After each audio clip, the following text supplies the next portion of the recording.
اپنے پیٹ میں ڈالتے ہیں تب اسے آپ کا فائدہ ملتا ہے، تب آپ کا پیٹ بھرتا ہے، آپ کی بھوک مٹتی ہے۔ حضرت محترم، کہنے اور سمجھانے کا مقصد یہ ہے کہ دنیا آخرت کی کھیتی ہے، اس میں جو آپ آخرت کے لیے اکٹھا کر لیں گے، جمع کر لیں گے، وہی وہاں جا کر کے آپ کو بدلہ ملے گا۔ کوئی انسان یہ چاہے کہ میں دنیا میں ماں باپ کو ستا کر کے، ماں باپ کو گالی دے کر کے، نماز کو ترک کر کے، صدقات و خیرات کو چھوڑ کر کے، رمضان المبارک کے روزے کو توڑ کر کے میں جنت حاصل کر لوں، تو ہرگز ایسا نہیں ہو سکتا ہے، ایسا کبھی نہیں ہوگا۔ اگر آپ کو جنت چاہیے، اگر آخرت کے دن آپ کو راحت چاہیے، سکون چاہیے، تو آپ کو دنیا میں اس کے لیے کچھ کرنا پڑے گا۔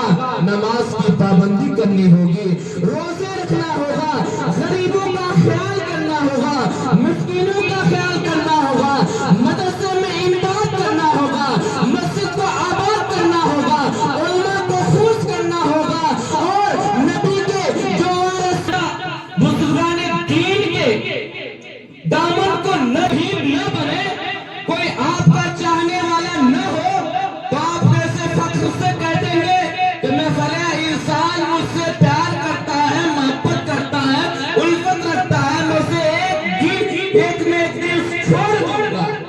کیسے چھوڑیں گے؟ جب اس سے پیار کریں گے، محبت کریں گے۔ غوث پاک نے کبھی بھی نماز کو ترک نہیں کیا۔ غوث سے آپ غوث کے چاہنے والے ہیں، اذانوں کی صدائیں ہوتی ہیں، مسجد بیان پڑی ہوئی ہے، کہتے ہیں کہ خواجہ کا دامن نہیں چھوڑیں گے، وہی خواجہ کے تو یہاں پوجائیں کی جا رہی تھی۔ انا ساگر کی نہ جانے کتنے منڈیوں میں صرف گھنٹیوں کی آواز سنائی دے رہی تھی۔ یہی ہندوستان ہے۔ خواجہ کریم نواز رضی اللہ تعالیٰ عنہ کے آنے سے پہلے کوئی بھی اللہ کا نام لینے والا نہیں تھا۔ آج جگہ جگہ، آج کریہ کریہ، شہر شہر، دیہات دیہات آپ جاتے ہو، ہندوستان سے نکال سکتا ہے۔ خواجہ غریب نواز رضی اللہ تعالیٰ عنہ ہمیشہ حضور صلی اللہ علیہ وسلم کے روزے اطہر کی زیارت کیا کرتے تھے۔ ایک مرتبہ زیارت کیے، انہوں کی تعریف ہو گئی، آرام کیے، نیند لگ گئی، خواب میں زیارت ہوئی، عرض کرتے ہیں میرے آقا، اے نواسے، اے میرے پوتے، اے میرے بیٹے، تو ہندوستان چلا جا، ہندوستان کے سرزمین پر کفر ہی کفر ہے، وہاں کوئی اللہ کا نام لینے والا نہیں ہے، جا ہندوستان۔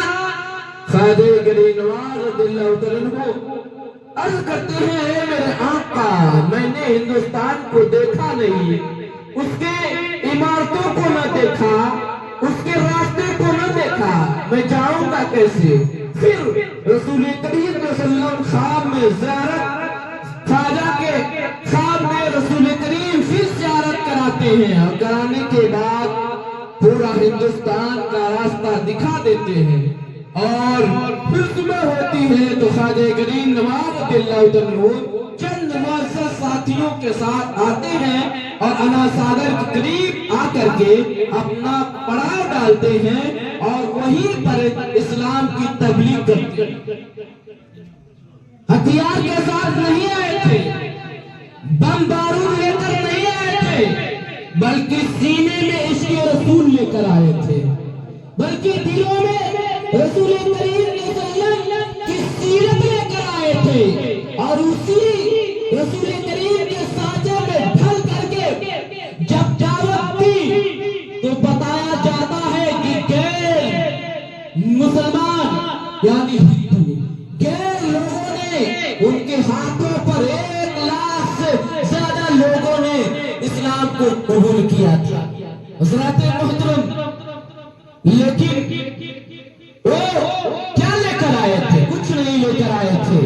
حضرات محترم، تو آپ بھی ان کے چاہنے والے، ان کے ماننے والے ہیں، تو آپ ان کی